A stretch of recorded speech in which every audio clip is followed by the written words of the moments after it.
आपके पास जब भी शब्दों की मिक्सिंग होती है, जैसे मैंने कहा कि आप यहाँ पर लिख रहे हैं पी और टी, ठीक है, क्योंकि जनरली आपको पी लिखना होता है तो आप सिंपली लिख सकते हैं, लेकिन जब आपको पी और टी लिखना होता है तो आपको हमेशा ध्यान रखना है कि जो भी स्ट्रोक आप यहाँ पर बनाएंगे, हमेशा ध्यान रखिए, जो भी स्ट्रोक आप यहाँ पर बनाएंगे उस स्ट्रोक को बनाते समय आपकी पेंसिल लिफ्ट नहीं करनी चाहिए।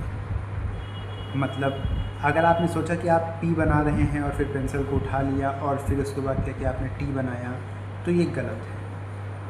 हमेशा ध्यान रखिएगा, जब कभी भी चाहे वहाँ पर आपको 10 स्ट्रोक ही क्यों ना जोड़ने पड़ें, जब तक सारे स्ट्रोक्स आप एक साथ जोड़ करके लिख ना लें तब तक आपकी पेंसिल अपनी जगह छोड़नी नहीं चाहिए। जो वावेल्स लगाने होंगे आपको वो भी आप क्या करेंगे, स्ट्रोक को लिखने के बाद लगाएंगे, ठीक है।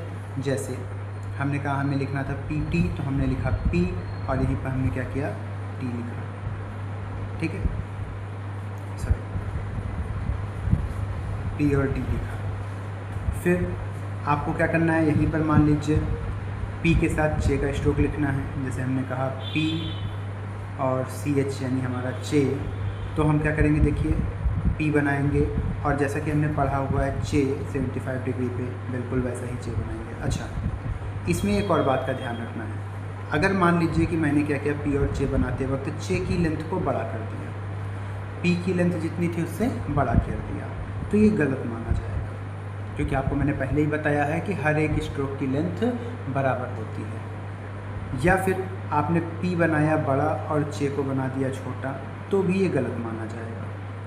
आपको जब कभी भी स्ट्रोक बनाना होगा तो आपको ध्यान रखना है कि अपने पहले स्ट्रोक और दूसरे स्ट्रोक दोनों को आप क्या करेंगे, बिल्कुल बराबर लेंथ में बनाने का प्रयास करेंगे। और दूसरी चीज़, आप कभी ऐसा मत करिएगा कि आपने पी बनाया और चे को ऊपर बना दिया, ये गलत है, क्योंकि आपने भाई चे को डाउनवर्ड पढ़ा है। जहाँ से भी स्ट्रोक की शुरुआत होगी, शुरुआत करने के बाद आपको जिस दिशा में बताया गया स्ट्रोक बनाना, आप उस दिशा में ही बनाएंगे। अब यहीं पर आपको मान लीजिए कि क्या करना है, पी और के लिखना होता है, तो आपने क्या किया, पी और के लिखने के लिए बिल्कुल पहले जैसी परिस्थिति पी लिखा और लाइन पर आपने के बनाया।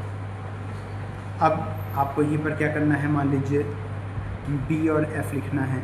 जैसे हमने क्या किया, बी और एफ लिखा, तो यहाँ पर आपको क्या करना है, थोड़ा सा पेंसिल को प्रेस करके यूज़ करना है। बी और एफ़ का स्ट्रोक जैसा अभी तक आपने पढ़ा हुआ था बिल्कुल वैसा बनाने का प्रयास करेंगे। अगर आपने ये देखा कि बी का फॉर्मेट जो चल रहा है, यानी कि जिस दिशा में वो आगे बढ़ रहा है, आप एफ़ को उसी दिशा में ऐसे आगे बढ़ाएंगे, तो ये गलत होगा।